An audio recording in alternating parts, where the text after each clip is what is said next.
നമസ്കാരം. മിഡിൽ ഈസ്റ്റിൽ എന്തൊക്കെയാണ് പ്രധാനപ്പെട്ട വാർത്തകളെന്ന് നോക്കാം. നെതന്യാഹുവിന്റെ രഹസ്യ നീക്കങ്ങൾ, അതിന്റെ കൂടുതൽ വിവരങ്ങൾ ഇപ്പോൾ പുറത്തു വന്നിരിക്കുകയാണ്. ഗസയിൽ നിന്ന് ഗസ നിവാസികളെ മാറ്റിപ്പാർപ്പിക്കുക എന്നുള്ള നെതന്യാഹുവിന്റെ വിവാദമായിട്ടുള്ള ആ ഒരു പദ്ധതിയുമായി ബന്ധപ്പെടുത്തിയ കൂടുതൽ വിവരങ്ങളാണ് ഇപ്പോൾ പുറത്തു വന്നിരിക്കുന്നത്. ഗസയിൽ യുദ്ധം തുടരുന്ന ഒരു സാഹചര്യത്തിൽ നിരവധി കുടുംബങ്ങളാണ് ഇപ്പോൾ പലായനം ചെയ്യുന്നത്. ഇപ്പോഴത്തെ ഈ ഒരു സാഹചര്യത്തിൽ 5 രാജ്യങ്ങളുമായിട്ട് ഇസ്രയേൽ രഹസ്യ ചർച്ചകൾ നടത്തി എന്നാണ് വാർത്തകൾ പുറത്തു വരുന്നത്. ഇന്തോനേഷ്യ, സൊമാലിയ, സൗത്ത് സുഡാൻ, അതുപോലെ തന്നെ യുഗാണ്ട, ലിബിയ തുടങ്ങിയ രാജ്യങ്ങളുമായിട്ടാണ് ഇസ്രയേൽ രഹസ്യമായിട്ട് ചർച്ചകൾ നടത്തിയതെന്നാണ് റിപ്പോർട്ടുകൾ പുറത്തു വരുന്നത്.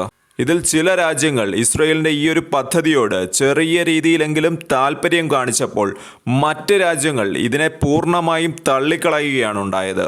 നെതന്യാഹു പറയുന്നത് ഇതെല്ലാം സ്വാഭാവികമാണ്, അതായത് വലിയ രീതിയിലുള്ള കുടിയേറ്റം അത് സ്വാഭാവികമാണ്, അതിനാൽ തന്നെ മറ്റു രാജ്യങ്ങൾ തങ്ങളുടെ വാതിലുകൾ തുറന്നിടണമെന്നാണ് നെതന്യാഹു ആഹ്വാനം ചെയ്യുന്നത്. നെതന്യാഹു ഇത്തരം ഒരു പ്രസ്താവന നടത്തിയതോടുകൂടി തന്നെ അറബ് ലോകത്ത് വലിയ രീതിയിലുള്ള ഒരു പ്രതിഷേധം ഇതിനെതിരെ ഉയരുന്നുണ്ട്. ഈജിപ്ത്, ഖത്തർ, അതുപോലെ തന്നെ സൗദി തുടങ്ങിയ രാജ്യങ്ങൾ കനത്ത മുന്നറിയിപ്പാണ് ഇപ്പോൾ ഇസ്രയേലിന് നൽകിയിരിക്കുന്നത്. ഇത് അന്താരാഷ്ട്ര നിയമങ്ങളുടെ ലംഘനമാണെന്നും മിഡിൽ ഈസ്റ്റ് മേഖലയിലുള്ള ഒരു സ്ഥിരത അത് ഇത്തരം തീരുമാനത്തിലൂടെ നഷ്ടപ്പെടുമെന്ന് അഭിപ്രായങ്ങൾ ഉയരുന്നുണ്ട്. ഇതിൽ തന്നെ സൊമാലിയയുണ്ട്, സൗത്ത് സുഡാനുണ്ട്, ലിബിയ തുടങ്ങിയ രാജ്യങ്ങൾ. ഇത്തരം രാജ്യങ്ങളൊന്നും ഒരു കുടിയേറ്റത്തിന് പറ്റിയ രാജ്യങ്ങളെയല്ല.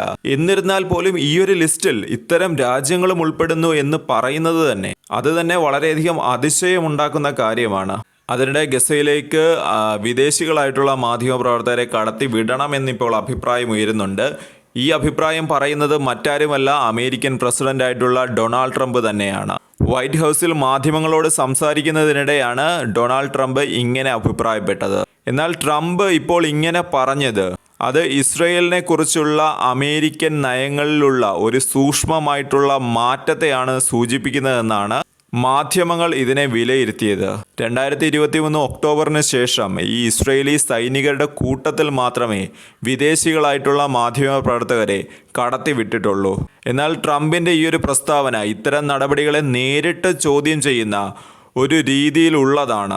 ഇപ്പോൾ വിദേശത്തു നിന്നുള്ള മാധ്യമപ്രവർത്തകർ ഇസ്രയേലി സേനയുടെ കൂടെ തന്നെ ഗസയിലേക്ക് പോയാൽ തന്നെ അവർക്ക് വളരെയധികം നിയന്ത്രണങ്ങൾ അവിടെയുണ്ട്. അതായത് ഗസയിലുള്ള ജനങ്ങളുമായിട്ട് ഇവർക്ക് ഇൻട്രാക്ട് ചെയ്യാനൊന്നും തന്നെ കഴിയുകയില്ല. നിയന്ത്രണങ്ങൾക്കിടയിലൂടെ വേണം ഇവർക്ക് ഗസയിലേക്ക് കടക്കാൻ.